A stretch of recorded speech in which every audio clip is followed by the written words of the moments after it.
প্রকৃতি এমন একটা জিনিস, আপনি যখন প্রকৃতির প্রেমে পড়বেন, এই প্রেম কখনো আপনাকে ধোঁকা দিবে না। হ্যালো এভরিওয়ান, আসসালামু আলাইকুম। বিকেলবেলা ঘুরতে কোথায় গেলে ভালো লাগে? রেস্টুরেন্ট নাকি প্রকৃতির মাঝে? আমার কাছে দুটোই ভালো লাগে, তবে প্রকৃতির মাঝে ঘুরতে খুব ভালো লাগে। তখন মনটা অনেক শীতল হয়ে যায়। আপনার মনে, আপনার শরীরে অনেক অশান্তি থাকলেও অশান্তিটা অনেকটা রিলিফ হয়ে যায়। তো আজকে কোথায় গেলাম? এই যে খোলা মাঠ, কত বড় বড় গাছ, মাঠের উপরে সুন্দর সবুজ ঘাস, ঘাসের ওপারে দেখেন কাছেই আবার কি নদী।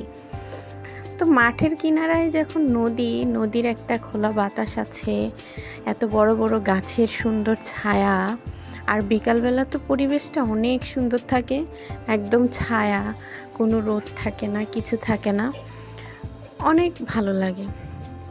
এই যে আমি যখন ভিডিও করছিলাম, অনেক কথা বলছিলাম, অনেক কিছু ভিডিওতে বলছিলাম, কিন্তু ভয়েসগুলো অ্যাড করতে পারিনি।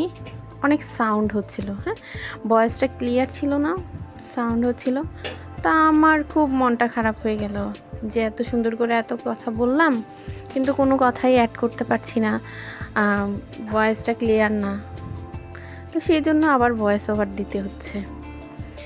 তা আপনাদের সাথে আমি টুকটাক ভিডিও শেয়ার করি। আমার পেজটা একদম নতুন, আমার পেজটা গ্রো করার জন্য আপনাদের সহযোগিতা, হেল্প খুবই দরকার। তো আপনারা যারা যারা আমার ভিডিও দেখেন, তাদেরকে বলছি, যদি আমার ভিডিওগুলো ভালো লাগে প্লিজ আমার পেজটা ফলো দিবেন, আমার ভিডিওগুলো লাইক কমেন্ট করবেন, এবং যদি পারেন আমার ভিডিওগুলো একটু শেয়ার করে দিন। তাহলে দেখা গেছে আপনাদের এই বোনের একটু উপকার হবে, আমার পেজটা একটু গ্রো করবে। যেহেতু আপনাদের জন্যই ভিডিও মেক করি, তা আপনারা যদি আমাকে একটু সাপোর্ট করেন, তাহলে আপনাদের এই সাপোর্টটা আমাকে অনেক দূর যেতে সাহায্য করবে এবং আমার ইন্সপিরেশন আরও বেড়ে যাবে, ভিডিও মেক করতে আরও ভালো লাগবে।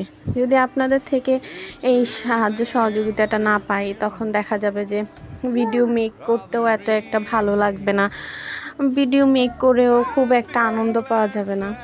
তো সেই জন্য আপনাদের বোনের এই একটা রিকোয়েস্ট আপনাদের কাছে থাকলো। এই তো আজকের এই লোকেশনটা হচ্ছে কুমিল্লা গুমটির পাড়েই ক্যাফে 3500। এখানে আপনার 3500 ক্যাফে 3500টা তো রোডের সাথেই, এটার একটু ভিতরেই খোলা মাঠের মতন জায়গার আর পার ঘেঁষে তো আপনার গুমতি নদী আছে। তো এটা হচ্ছে টিক্কারচর ব্রিজ দিয়ে একটু সামনে, এই ক্যাফে 3500 পরেই হচ্ছে গোমতী বিলাস।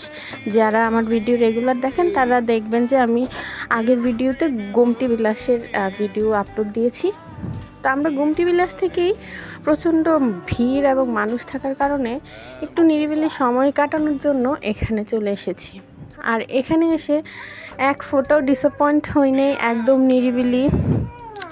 আর আপনারা ক্যাফে থেকে যখন এক কাপ কফি নিয়ে আপনি মাঠে বসে একদম নদীর দিকে তাকিয়ে যখন কফিটা পান করবেন, তখন আপনার ফিলিংসটা কেমন হয়, মানে একটু ইমাজিন করেন যে কেমন লাগে। এই তো, ভালো থাকবেন সবাই, আল্লাহ হাফেজ।